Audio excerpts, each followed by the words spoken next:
Shalom, and I'm making a comment on this brief video off an article that appears in the Israel Post, and this is in the edition of the Israel Post. I believe it's on the middle of the page, the Israel Post. A very interesting article that was written by Aron. He has been doing a series of articles in the Israel Post regarding what's the matter with intermarriage. And in this particular edition, which is of this week, why not make it easier to convert? Well, the question is asked real briefly. I often hear rabbis complain that Jewish people are shrinking due to intermarriage and assimilation.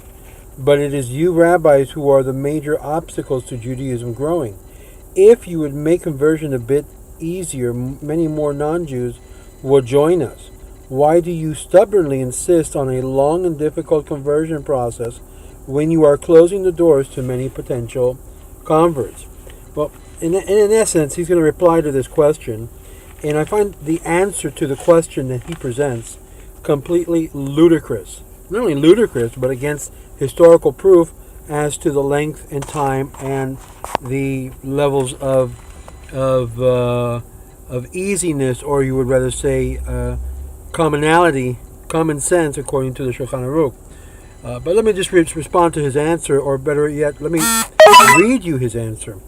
I would like to nominate you to be the next prime minister, he says to the writer of this letter. You have come with a brilliant formula that could greatly benefit the world. You argue that the Jewish people would grow if only it were easier to become Jewish. If we apply your logic to some scenarios, most society's problem could easily be solved. We could reduce the number of people living below the poverty line by simply making the poverty line lower. And we could have many more millionaires around if you didn't need so much money to be one. The crime rate would drop dramatically if we just legalized criminal activity.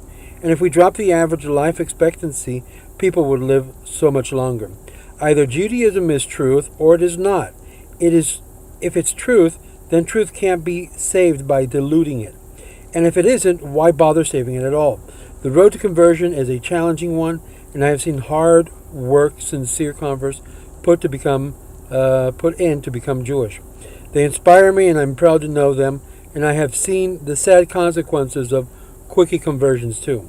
To paraphrase Groucho Marx, how could someone respect a religion that's bent the rules to let them in? Perhaps conversion system isn't perfect. That is something that the rabbis should indeed be working to improve. But we can only fight assimilation by presenting pure, unadulterated Judaism in an accessible and relevant way. That is, Judaism that can be respected by Jew and non-Jew alike. Now, keep in mind, in this article, he mentions that the process of the conversion is about 3 years. First of all, the real question is not why not make it easier to convert. Why change the rules should be the actual name of the article, because we know without a doubt that the rabbis have changed the rules from the earlier time.